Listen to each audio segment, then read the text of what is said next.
খুবই গুরুত্বপূর্ণ আজকের এই দিন আমার কাছে মনে হয় বাংলাদেশ ক্রিকেটের জন্য এখন প্রত্যেকটা দিন প্রত্যেকটা মোমেন্টই অনেক বেশি গুরুত্বপূর্ণ। এই আলোচনা যখন করছি ঠিক তখন বাংলাদেশ থেকে অস্ট্রেলিয়ার পথে বাংলাদেশ ক্রিকেট বোর্ডের সভাপতি আমিনুল ইসলাম বুলবুল। এবং আমিনুল ইসলাম বুলবুল যখন অস্ট্রেলিয়ার পথে তিনি যেতেই পারেন, প্রতি মাসেই তিনি আসলে বাংলাদেশে এসে 20-25 দিন থাকেন, এরপরে প্রায় 15-20 দিনের জন্য তিনি অস্ট্রেলিয়ায় যান। বছরে এই হিসাবটা যদি করা হয় মোটামুটি 12 বার বুলবুল ভাইকে বাংলাদেশ থেকে অস্ট্রেলিয়া পরিবারের কাছে যেতে হবে।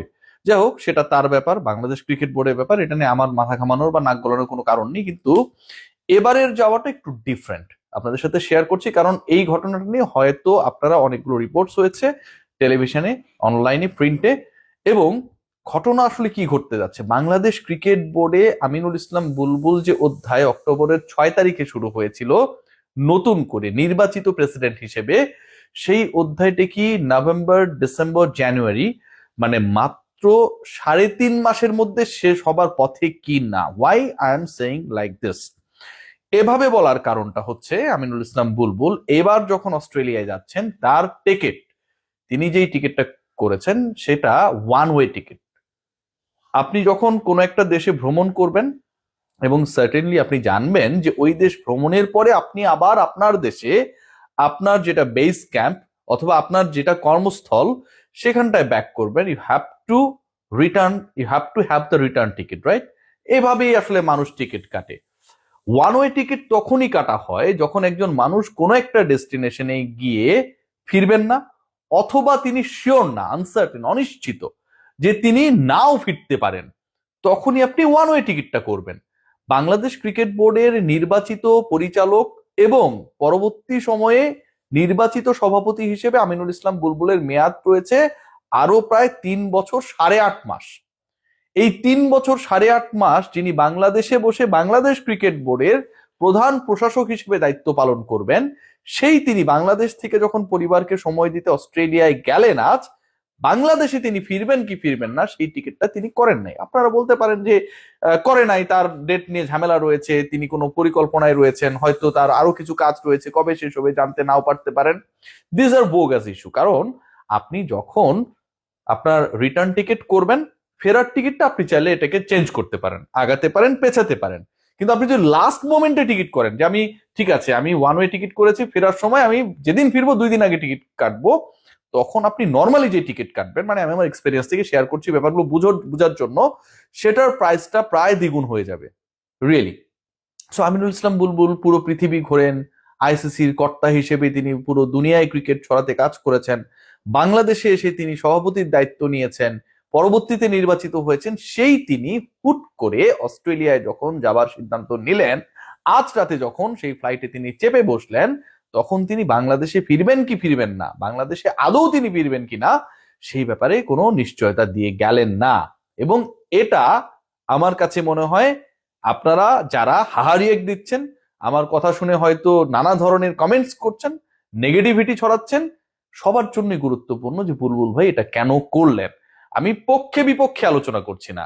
আপনি একটা দেশে গেছেন এবং আপনি জানেন আপনার জবটা পরের 3.5 বছর 8.5 মাস এই দেশে, আপনি ফেরার ডেডলাইন, ফেরার সময়, ফেরার পরিকল্পনা একদম অন্য আরেকটা জায়গায় রেখে আপনি আপনার যেই জায়গায় ফ্যামিলি, যে জায়গায় আপনার স্টাবলিশমেন্ট, সেখানটা আপনি চলে গেলেন। কেন এটা হচ্ছে? প্রথম কারণ যেটা, সেটা হচ্ছে বাংলাদেশ ক্রিকেট বোর্ডে এই মুহূর্তে একটা ভয়াবহ অস্থিরতা।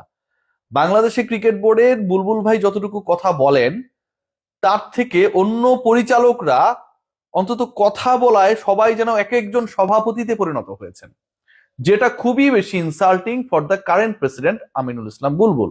আপনারা জানেন যে একজন পরিচালক ইশতেক সাদেক ভাই, তিনি এই সকল কিছুতে বিরক্ত বিব্রত হয়ে ক্রিকেট বোর্ড ছেড়ে দিয়েছেন। বুলবুল ভাই কি সেই পথে, যে কারণে তিনি গেছেন কিন্তু আসবেন কিনা সেই নিশ্চয়তার ইন্ডিকেটর হিসেবে টিকিটই কাটেন নাই। অস্ট্রেলিয়া থেকে ফিরবেন কিনা সেটা আমরা জানি না। এই যে এক একজন পরিচালক যে যার মতো করে নানা সময়ে বাংলাদেশ ক্রিকেট বোর্ডকে বিরক্ত বিব্রত করছে, ফিক্সিং এ অভিযুক্ত একজন পরিচালক যার ভয়েস রেকর্ড প্রকাশিত হয়েছে, আমি করেছি, পরবর্তী সময়ে বাংলাদেশের সকল leading news paper, online television সেই ব্যাপারটা নিয়ে নিউজ করেছে, তাকে দায়িত্ব থেকে সরানো হয়েছে, কিন্তু তিনি পরিচালকের পদ থেকে সরতে রাজি না। ছড়ানো হচ্ছে এবং বাংলাদেশ ক্রিকেট বোর্ডের সবচেয়ে ইন্টারেস্টিং কমিটি যেটা বিপিএল গভর্নিং কাউন্সিল থেকে বলা হচ্ছে তো ফিক্সিং নিয়ে আলোচনা করেছে, ফিক্সিং তো করে নাই। সাকিব আল হাসান ফিক্সিং করেছিল? সাকিব আল হাসান কোনো ম্যাচ গড়াপেটায় জড়িত ছিল? সাকিব আল হাসানকে একটা টেক্সট পাঠানো হয়েছিল, তিনি শুধু ওই ব্যাপারটা আইসিসি কে জানান নাই অথবা জানাতে ভুলে গিয়েছিলেন, সাকিবকে নিষিদ্ধ করা হয়েছিল। সেই জায়গায় বাংলাদেশ ক্রিকেট বোর্ডের একজন সিটিং পরিচালক, তিনি একজন প্রমিনেন্ট ম্যাচ ফিক্সারের সাথে, যাকে আইসিসি এবং বাংলাদেশ ক্রিকেট বোর্ড নিষিদ্ধ করেছে গত 17 তারিখে, 17ই ডিসেম্বর, যে বিপিএল এর দলের সাথে তিনি থাকতে পারবেন, ওই নোয়াখালীতেই তার থাকার কথা ছিল, তার ব্যাপারে তিনি কথা বলছেন। বাংলাদেশ ক্রিকেট বোর্ডের সিটিং পরিচালক তার রিপ্লেসমেন্ট তৈরি করতে চাচ্ছেন, বুলবুল সাহেবদেরকে টাকা দিয়ে ম্যানেজ করার কথা বলছেন, পি স্পোর্টসে খেলা দেখিয়ে কিভাবে টাকা ইনকাম করবেন সেই কথা বলছেন। প্রথম 2 ম্যাচে ফিক্সিং হবে না, অন্য ম্যাচগুলোতে ফিক্সিং করা হবে, বড় ক্রিকেটারদের বেশি টাকা দেওয়া লাগবে, এই আলোচনাগুলো করছেন। অথচ তিনি তিনি কতটা বেহায়া, তিনি নিজে পদত্যাগ করেননি, বাংলাদেশ ক্রিকেট বোর্ডও তাকে সর্বোচ্চ অডিট কমিটি থেকে সরাতে পেরেছে, কিন্তু তাকে পদত্যাগ করাতে পারেনি। এই যে ঘটনাগুলো, নিঃসন্দেহে বুলবুল ভাইয়ের মতো একজন ব্যক্তির জন্য এই ফিক্সার, এরকম টাইপের বাটপার লোকজনকে ক্রিকেট বোর্ডে রেখে বোর্ড পরিচালনা করা দুরূহ, নিশ্চয়ই তার জন্য বিব্রতকর। এবং এই কারণে বাংলাদেশ ক্রিকেট বোর্ডের সবচেয়ে সম্মানিত এই মুহূর্তে যে মানুষটা আমিনুল ইসলাম বুলবুল অস্ট্রেলিয়া ফিরে যাচ্ছেন, আমরা জানি না তিনি ফিরবেন কি ফিরবেন না। শামীমকে পদত্যাগ করানোর ব্যাপারে বাংলাদেশ ক্রিকেট বোর্ডে কোনো ভূমিকা নেই। বুলবুল ভাইয়ের জন্য নিঃসন্দেহে এটা অনেক বেশি বিব্রতকর। আমরা শামীমদের জন্য বুলবুলদের হারাচ্ছি। ইন্টারেস্টিং আরেকটা পার্ট রয়েছে, সেটা হচ্ছে আপনারা সবাই জানেন যে সামনে নির্বাচন রয়েছে, রাইট? এবং সেই নির্বাচন, জাতীয় নির্বাচনের পরে বাংলাদেশ ক্রিকেট বোর্ডে পরিবর্তন আসতে পারে, সেরকম একটা বড় সম্ভাবনা রয়েছে, জোরালো সম্ভাবনা রয়েছে। বুলবুল ভাইরা যেই ক্রিকেট বোর্ড ইলেকশনটা ইলেক্টেড হয়ে আসলেন, সেটা মহাবিতর্কিত একটা ইলেকশন। আমরা বলি না যে গত 17 বছরে 3টা ইলেকশন হয়েছে, 4টা ইলেকশন হয়েছে আওয়ামী লীগ সরকারের আমলে, সেখানটায় ভোটাররা ভোট দিতে পারেন নাই। ক্রিকেট বোর্ডের এই ইলেকশনটা মোটামুটি ওই কাতারই একটা রেকর্ড করার জন্য অথবা প্রতিদ্বন্দ্বিতা করার জন্য সেই লেভেলেই ছিল। কোন লেভেলে ছিল সেটা নিয়ে নিশ্চয়ই আপনারা জানেন, বাংলাদেশের গণমাধ্যম কর্মীরা জানেন, সবাই জানে। এখন এইরকম একটা যখন ইলেকশন হলো, সেই ইলেকশনের পরে ন্যাশনাল ইলেকশন যদি অন টাইমে হয়, বাংলাদেশ ক্রিকেট বোর্ডের এই কমিটি এক্সিস্ট করবে কিনা সেটা নিয়েও সন্দেহ রয়েছে। তো ওটা যদি এক্সিস্ট না করে, বুলবুল ভাই যতই ভালো উদ্দেশ্য নিয়ে আসুক, তার সভাসদের অন্য যারা যারা ব্যাকডোর দিয়ে পরিচালক হয়ে গেছেন, তারা না টিকলে তো তিনিও টিকতে পারবেন না।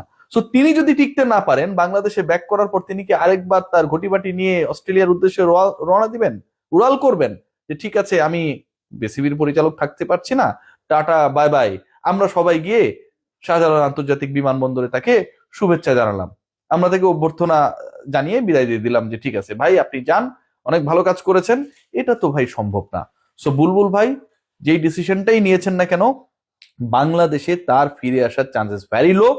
প্রথমত তার পরিচালনা পর্ষদের ব্যক্তিদের জন্য তিনি বিব্রত, ফিক্সিং থেকে শুরু করে নানা অপকর্মে জড়িয়েছে তার ক্রিকেট বোর্ডের পরিচালকেরা। এটা নিঃসন্দেহে বুলবুল ভাইয়ের মতো একজন অনেস্ট পলিশড মানুষের জন্য ভয়াবহভাবে বিব্রতকর। এবং এই পরিচালকরা ফিক্সিং কাণ্ডে জড়ানোর পর এখনো অফিসিয়ালি পদত্যাগ করেনি, যেটাও বুলবুল ভাইয়ের জন্য ইনসাল্টিং। তিনি চেয়েছিলেন পদত্যাগ করুক, কিন্তু তারা বা সেই মানুষটা করে নাই, শামীম সাহেব।